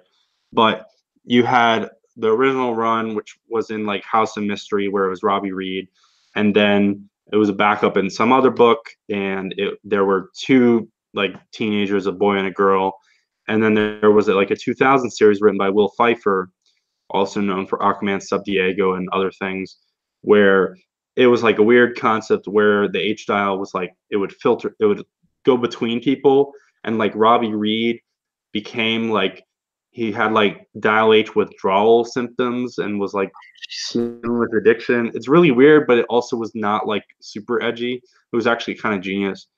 Um, Um, JMS used Dial H for Hero. In his yeah. Brave and Bold run. That was his first issue. I believe was Batman and Dial H. But I love the concept of dial H. Sometimes, so the thing is that usually you dial H and it's like a totally random made up superhero. Yeah. Or there's a set of made up superheroes that it filters in and out of. But the major one of the major instances where it wasn't like that is the first appearance in actual DC Comics of Plastic Man was as a Dial H summon. And based on people being excited about that issue and like, oh wow, Plastic Man is back, he's awesome. Yeah. Then DC started trying to bring Plastic Man into the DC universe. But and then every once in a while, like it kind of does that where like it'll summon an actual existing superhero. And so I didn't entirely understand the scene. I don't know how it'll factor in going forward, the scene where like it alerts all the other characters, because it alerts Alfred, but it's like, Alfred doesn't have powers or anything like that. He's not Well, really he is a pretty superhero. skilled. And Tim Drake, Lobo, Harley, That not was. so. I think that was Damien. Yeah, at this point, sometimes I don't know. It It was also Damien. alerts, it also alerts Angel and Ape, pretty obscure Yeah. characters. But it was fun overall. I like this. I So was I think kind of expecting now to hate since it. we've read every Wonder Comics book. I Well, you think. have, Well, I have. I give all of them a pass. I like all of them. I hope they all stick around. yeah. Yeah. I'll eventually definitely read Young Justice. I'll read this. I'm reading it, but I I was don't gonna know. say, yeah, you're sticking with Dial H. I'm sticking with it, at least for an Yeah. arc. Yep. Yeah, I'll stick with H. But what I was saying is I'm reading Wonder Twins, but I don't know that I'm gonna bring Wonder Twins into my collection. Whatever. Yeah, I mean, Wonder Twins has been like a very surprise hit. Like, well, I remember we read the first issue. I didn't love it, but I liked it. I read the second issue, loved it, and I told you to read it because you originally were not going to read Wonder Twins that week. yeah, and like I kind of liked it, but also didn't like it. Yeah. And I'm similar, different reasoning, but similar perspective on Naomi as well. Yeah, I mean, I think Naomi is the odd one out, but it's the book, unlike the others, where it has a clear beginning, middle, end where it wants to go. Yep. All right, let's wrap this puppy up. Yeah. We have Show has gone long. Tell us about who killed everyone in the DC universe this week. well, despite being on issue 7 of 9, I don't have the answer to that. But Heroes in Crisis number 7, Tom King. We have 3 artists: Clayman, Tone, someone more. I don't even remember her first name, and Jorge Fornes. And I'm gonna Jared's did the cover. similar to whenever I covered the last issue. I'm gonna split this up into 3 segments just to make it easier rather than cutting between subplots. Yeah. First, we have a bunch of Wally West stuff. He's reciting poetry because Tom King likes poetry, I guess. You know, real literary comic books. Linda was a fan of poetry and read a poem at their wedding. I really should have gone back to that issue of Flash and verified whether there was any poetry on panel.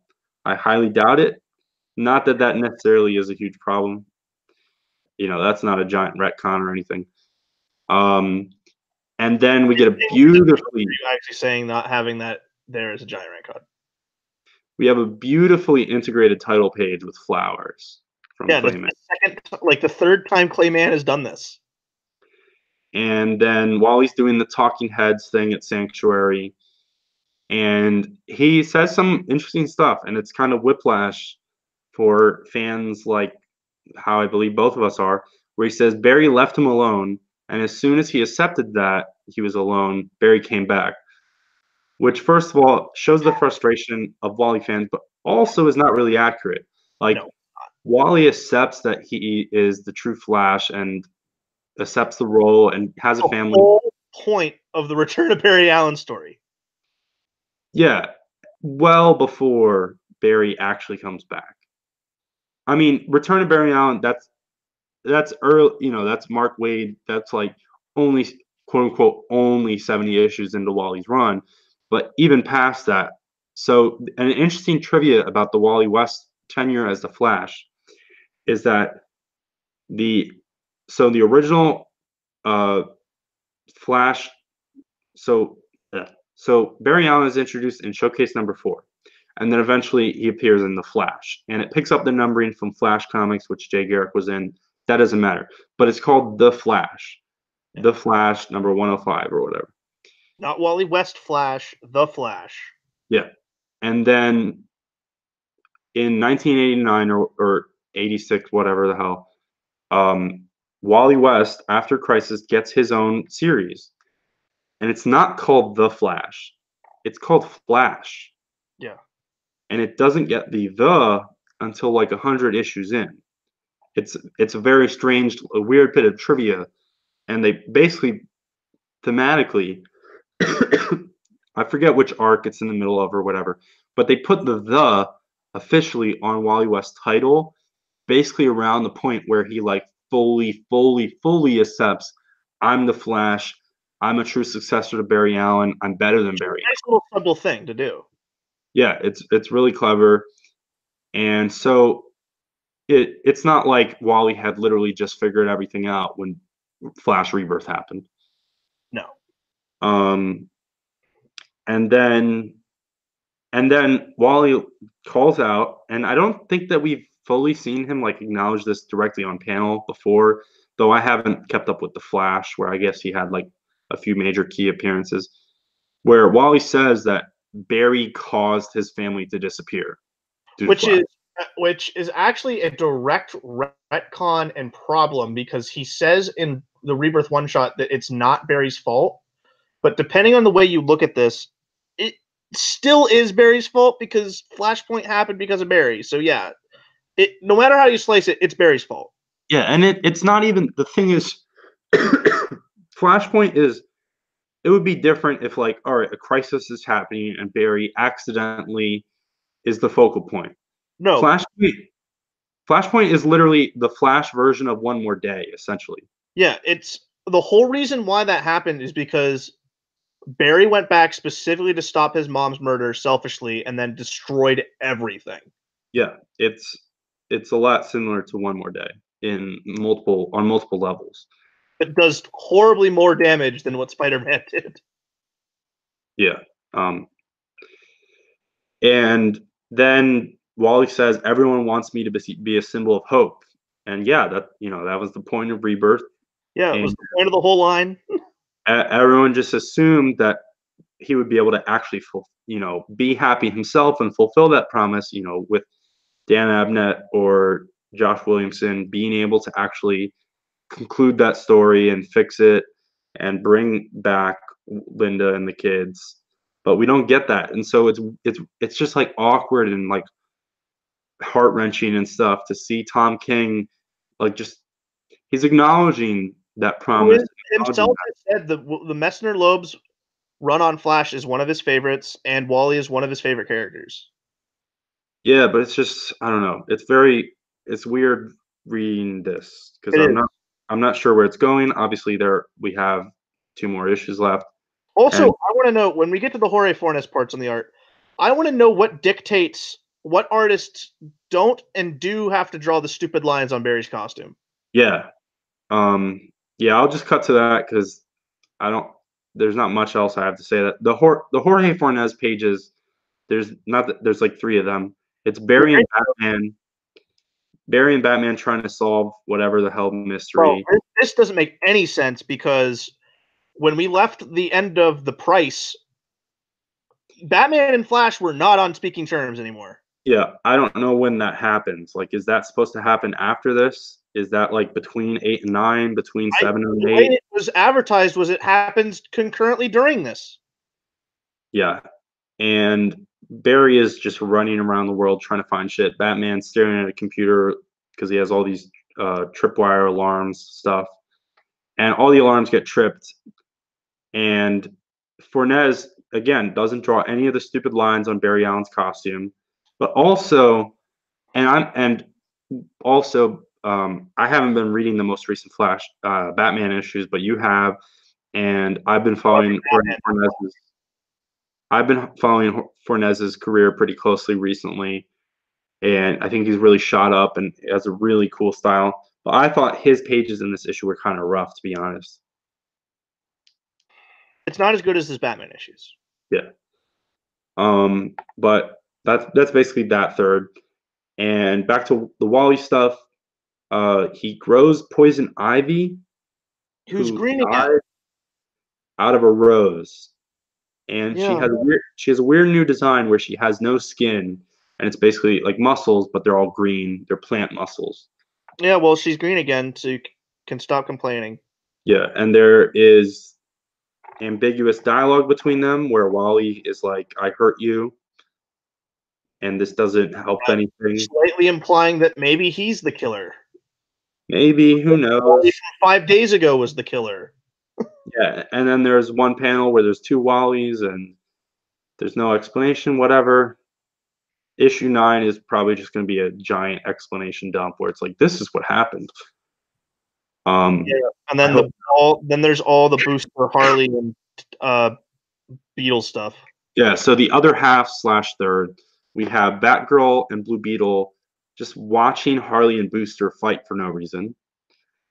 And Ted explains that Booster's shields are powered by his ship, the Bug, which is because his consciousness.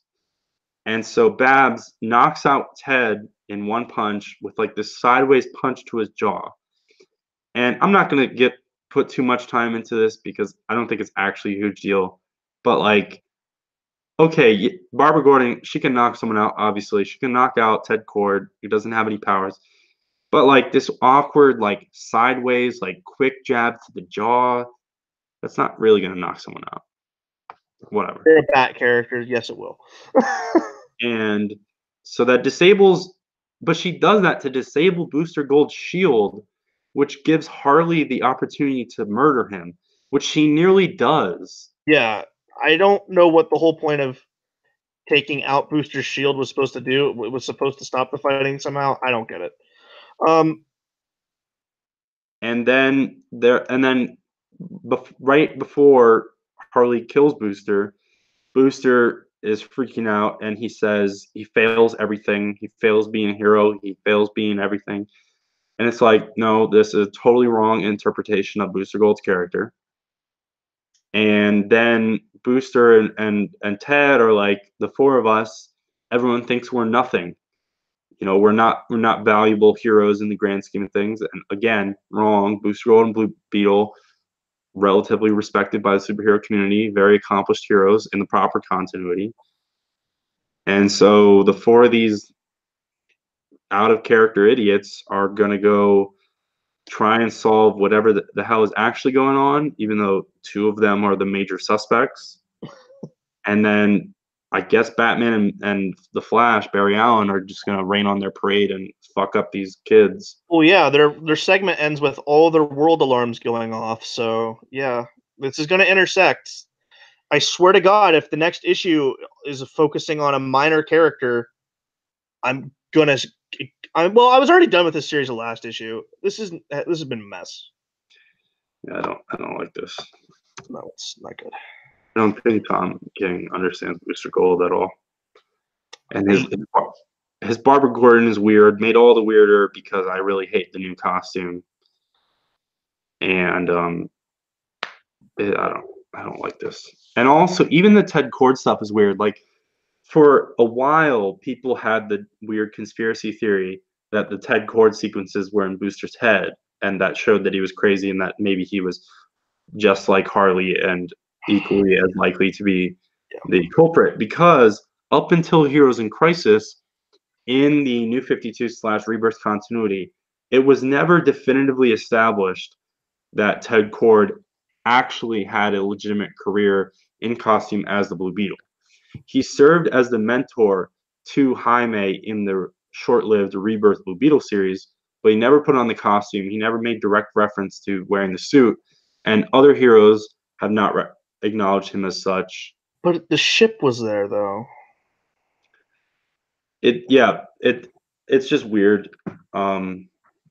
Like the Blue Beetle series really never got the opportunity to definitively show that, and so now we officially know that Ted Kord was Blue Beetle / is Blue Beetle because of this event comic. Because obviously Batgirl and Harley are reacting to him. I don't know. This is a mess. Killing characters that haven't been in continuity for 10 years. Bringing back characters which haven't properly been in continuity for 10 years. Writing characters totally out of character. If they were just to put in Elseworlds on this, I wouldn't mind as much. Trying to have characters spout off poetry. I don't like this. No, I don't like it. It's a mess. But editorial mess. I continue to hate read it to see which characters he's going to kill next and how he's going to ruin Booster Gold and Wally West most of all. Well, this book is nothing short of an editorial disaster everywhere, and DC is running two events that are editorial disasters with this and Doomsday Clock. So, we'll just wait until Leviathan. Don't remind me. No. At least Deceased, I believe I've officially learned, is not in main continuity. Yeah. And on that note, so we got through this giant episode. And next week, again, we'll talk about Hawkman 40, but also we'll talk about other humongous events. War of the Realms starts next week, man. War of the Realms. Or will we not read it all as a protest? Tune in next time. No, I'm reading it. Thanks for watching this one. Bye-bye.